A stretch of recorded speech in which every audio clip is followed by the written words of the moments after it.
దేవుడి నామంకు వందనములు. విశాఖయ్య గారికి వందనాలండి. మాది అమలాపురం అండి. ఈ అమ్మాయి మా అక్కగారు అమ్మాయి అండి. ఇది మానే పెళ్ళండి.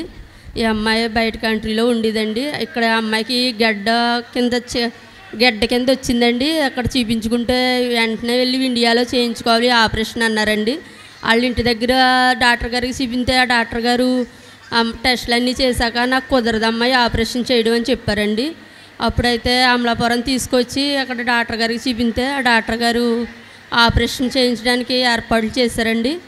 ఆపరేషన్ మేము చేసి ముందు తైలాభిషేకం పట్టుకెళ్ళి 7 సిలువలు వేసి ప్రార్థన చేసుకున్నామండి. ఈ ఆపరేషన్లో ఏ ఇరుకులు ఇబ్బందులు ఉండకూడదని.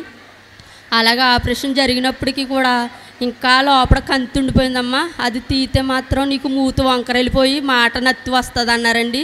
ఈ అమ్మాయికి 20 సంవత్సరాలండి. మాకు చాలా భయం వేసిందండి. అప్పుడు ఆ కంతి టెస్ట్కి పంపితే క్యాన్సర్ ఉందమ్మా అని తేలిందండి. క్యాన్సర్ ఉందని చెప్పారండి డాక్టర్ గారు. మీరు అర్జెంటుగా కాకినాడ వెళ్ళి మీరు కీమోలు రేడియేషన్ పెట్టించుకోవాలి, ఇది కరెంటు ద్వారానే కరిగించాలని చెప్పారండి. అప్పుడు మేము ఎంతగానో ప్రార్థన చేసుకుని తైలాభిషేకానికి అమ్మాయిని తీసుకొచ్చామండి. విశాఖయ్య గారి చేత తైలాభిషేకం చేయించుకుని ప్రార్థన చేసుకుని కాకినాడ వెళ్ళామండి. 3 నెలల తర్వాత నువ్వు టెస్ట్కి రమ్మా అప్పుడు చెప్తానన్నారండి. అలాగే ఈ అమ్మాయి నెలలో టెస్ట్కి వెళ్తుందండి. విశాఖయ్య గారు ఏమి ప్రార్థన చేస్తున్నారో ప్రభు దేవుడు ఆయన ద్వారా కార్యాలు జరిగిస్తున్నారండి.